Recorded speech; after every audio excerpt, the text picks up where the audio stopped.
elect you. You know you deserve better. Are you with me? Oh, I'm sorry, I'm deaf in one ear. Are you with me? Oh, that's more like it. Who do we have next, Mike? Funny you should be talking about that, because when we have elections, they need to be fair. When we have referendums, they need to be fair. But what about if you're part of the campaign and you see that it's wrong and that it's corrupt? What do? It takes a lot of confidence to come out and say so. It takes courage. And then when you do that, if number 10 Downing Street then targets you personally, and you still keep going, and you still call it out for what it is, you are superhuman, and you make our country proud. And in that vein, let's welcome up Shahmir here. Shahmir Sanni. Show him some love, people! Show him some love! Come on! Come on, people!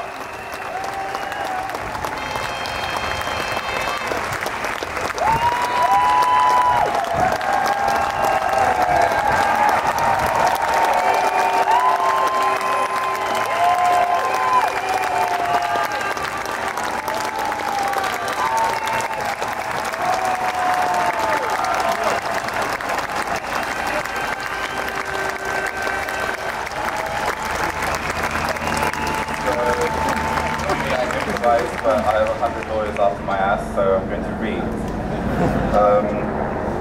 So over the last few years, many of us have shed blood, sweat and tears and milkshakes to unravel the intricacies and nuances of a corrupt British political class.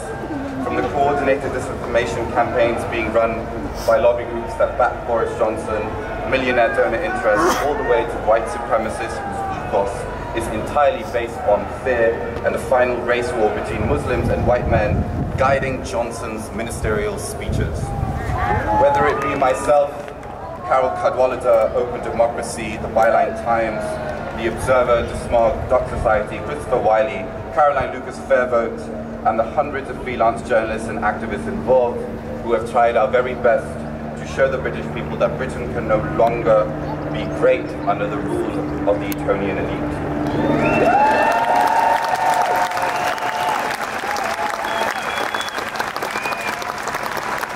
have all worked tirelessly to help protect our country and our people.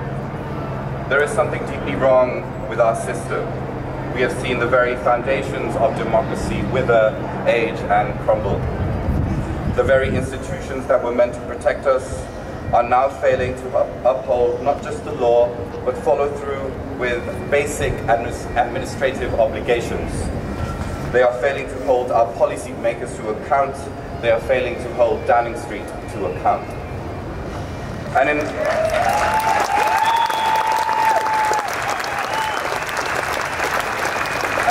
long quest for power, people like Boris Johnson have put aside their moral principles for the sake of an elitist ideology that they feed themselves to ensure only their own success, only their own liberation, and only to ensure that their deep pockets are filled and their selfish desires are fulfilled.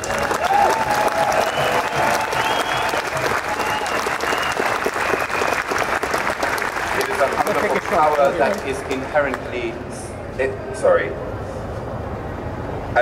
is a hunger for power that is inherently selfish, and this selfishness is rooted in a classist system that has infected our country for centuries. It is inherently selfish. Boris Johnson is inherently selfish.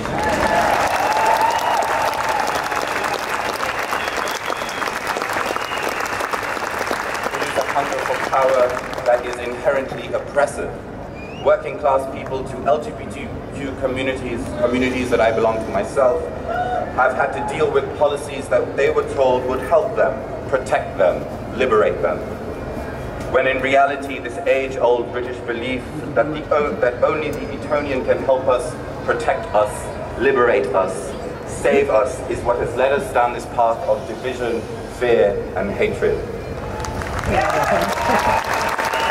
The Etonian mentality is inherently oppressive.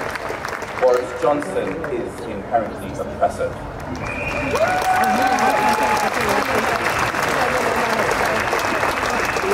So the revelations that I and other whistleblowers made last year about Vote Leave put a bright light over this darkness, oppression and selfishness. We saw that Boris Johnson oversaw a campaign that we now know for a fact was illegal.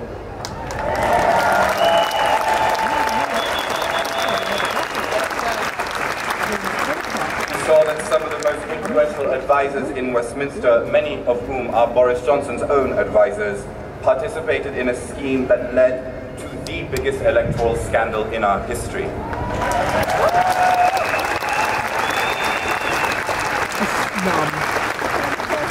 Just a few weeks ago, Vote Leave failed in following through with their appeal against the Electoral Commission because they knew they could never win. Boris Johnson was the spokesperson for that campaign. Some of his advisors will be sitting with him in Downing Street, ran that campaign.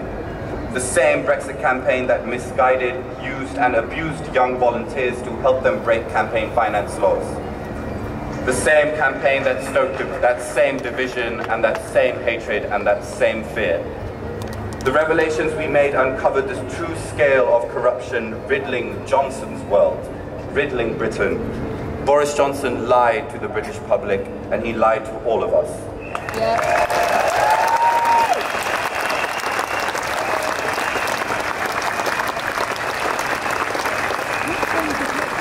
Longer than I expected, so just bear with me. If our next representative can be content with the perversion of democracy to gain power and win, and then cover it up with tweets and stupid, foolish media appearances, what does that say about us? What does that say about a country that used to value queuing in a line over everything else? What does that say about a people that used to value democracy above all else? What does that say about a country that seemingly values the rule of law, justice, and most importantly, fairness? Because this isn't fair. Boris Johnson has not been fair. His party has not been fair. The media publications that support him have not been fair. Downing Street has not been fair. Cheating, lying, deceiving, and spewing hate and division is not fair.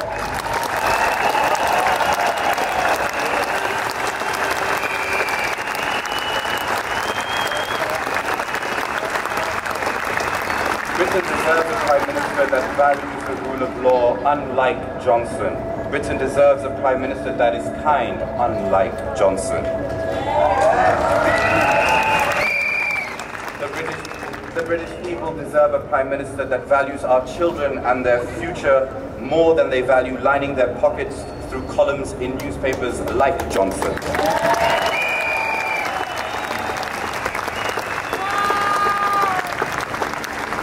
And most of all, Britain deserves a Prime Minister that values fairness and the truth above all else, unlike Johnson.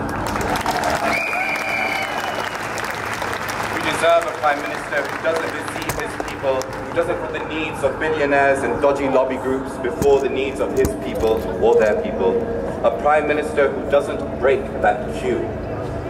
It is my hope that the sacrifices that journalists, politicians and activists like you have made will make a difference. It is my sincere belief that we as British people can reconcile our differences and get out of this mess, but we can't do that when the people who are running our country were behind the biggest electoral scandal in British history.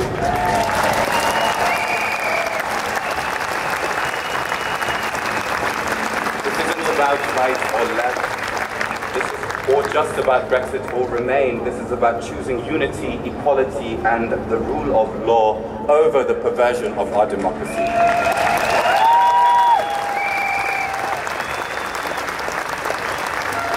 So I sincerely believe we can do better than this. I believe that Britain is better than this.